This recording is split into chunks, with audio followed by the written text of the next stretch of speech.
Aujourd'hui, c'est une ville qui est dégradée par une situation sociale et économique désastreuse. Elle doit reprendre son rôle de leadership culturel et économique en Corse, qu'elle a perdu depuis 30 ans. Et il nous appartient, par une majorité de renversement, d'incarner ce sang nouveau qui permettra à Bastia de rejaillir comme elle ne l'a jamais été. Bastia n'a jamais connu un aussi bon alignement planétaire entre la ville et sa collectivité de tutelle, par des forces politiques cohérentes et homogènes. Malgré cela, elle n'en a pas profité. Elle n'a pas eu des financements adaptés à la réalité de l'ensemble de la Corse, une maquette financière avec seulement 30 à 40% de subventions alors que tous les autres sont à plus de 50%.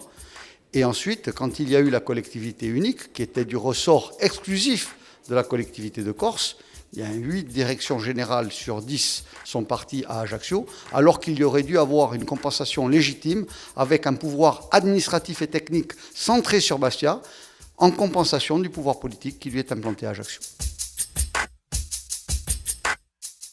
Moi, je pense qu'il n'y a pas de première mesure pratique.